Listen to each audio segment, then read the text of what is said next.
senador ka. Alam mo, sa loob ng Senado, maraming camera ang nakapokus at magiging headline ito at mukhang astig ka. No? Gagawin mo din siguro yung ginawa ni Robin Padilla. Oh, may aawat naman sa akin dito. Halika! Ay, suntuan. Ay, huwag mo akong ginagin niya, pare, ha? May mga camera, kailangan astig na astig yung dating ko. Di ba? Ginagawa na lang hong shooting ang mga ito, mga kababayan, eh. Ginagawa na lang pong katatawanan ang bayang Pilipinas, mga bossing, eh. Di ba? Nitong mga ito. No? Bakit? Dahil doon sa pagsubok nila na matulungan na ma-acquit ang vice-presidente. Kayang-kaya natin sabihin na ganyan ang gusto nila, mga boss chief amo sir. Dahil simulat umpisa pa lang ho, mga kababayan, ay gusto na nilang ipahinto ang impeachment o pinipigilan na po nila ang impeachment kahit hindi pa ho nila nakikita, nare-revisa yung mga nakapaloob, yung mga ebidensya na nakapaloob doon sa impeachment, mga bossing. Di ba? Oh, ganyan no. Ganyan sila ka-pair sa Pilipino. Pair daw sila. Para sa Pilipinas daw sila. Para sa Pilipino. Pero eto, merong mga inihain na ebidensya laban sa vice-presidente.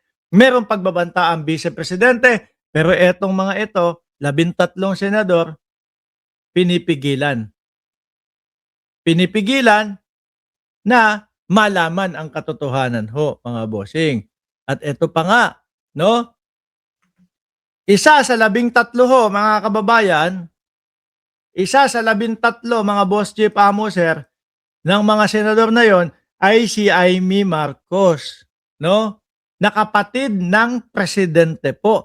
Siya din po ang nagpapakalat ng fake news, mga bossing, nung Noel. O sa madaling salita, no election po, mga boss chief amo sir.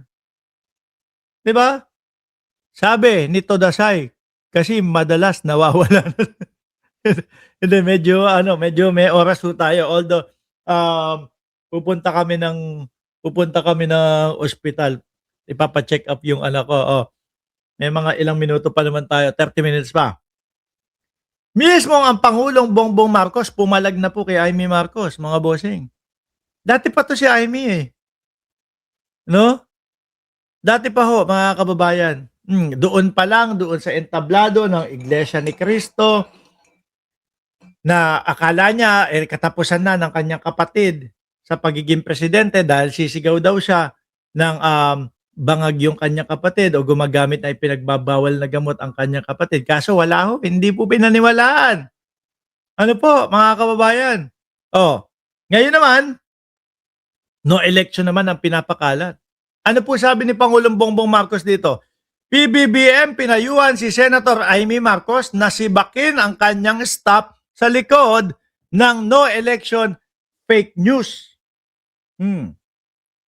She should fire her staff who gave her those information. Fake news is a corrosive influence in all sectors of society. Dapat po no, kahit na mga senadora, kahit mga congresswoman, kahit na sinong mga nagpe-fake news, ipinapahuli at ipinapa-aresto. Ano po? Lalo na yung mga ganitong walang katotohanan naman po. If you're not part of the solution, you become part of problem. And that's a perfect example. Sir, simula naman po, no, na nandyan sa mga Duterte, si Amy Marcos, parte na talaga ng problema ng Pilipinas. Iyan, bakit no? Simulat sa pulpa naman po nung kayo ay naupo na bilang presidente at sila ay puro gawa-gawa ng mga fake news, yung kila Roque pa at yung iba pa ho, no? Iba pang mga pinagagawa nila, mga pulburon video, problema na po, imbis na pausad ang mga Pilipino at ang Pilipinas, hindi, hinahatak tayo pababa nitong mga DDS na ito at ng mga Duterte. Vice-Presidente, sige nga, bigyan nyo nga po kami, mga DDS, dyan sa comment section. Bigyan nyo nga kami ng magandang ginagawa ng Vice-Presidente para masabi na nakakatulong sa sambayan ng Pilipino o sa buong Pilipinas ang Vice-Presidente. Meron o ba?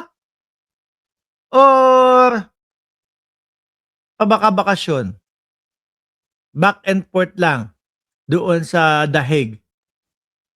Sila Baste, sila ano, wala din. Mga kababayan, biruin mo ang tagal na panahon, 51 billion yung naging ano daw ni Pulong Duterte, yung naging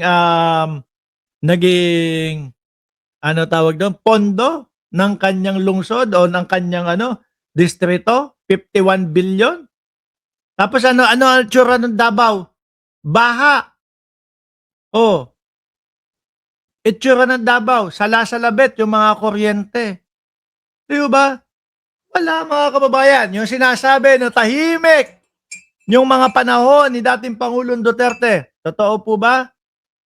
Tahimik? Eh bakit ngayon?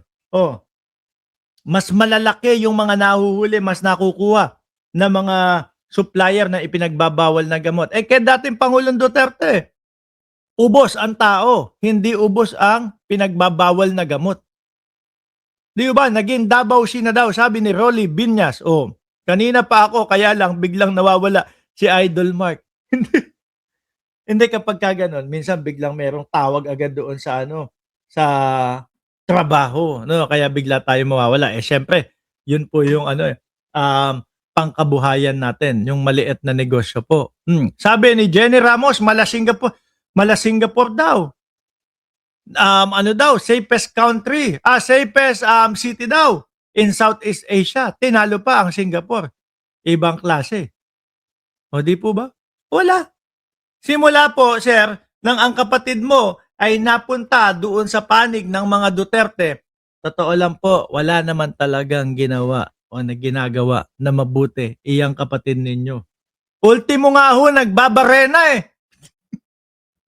Napapansin, ultimo nga ho, yung mga pagla-live na lang niya. 'Di ba? Yung mga pagla-live niya lang na lang ho, mga kababayan. Ay, naku, ano ba 'to? Bakit ganito? Eh, inaano na kami, pinapaputukan na kami. Fake news din eh.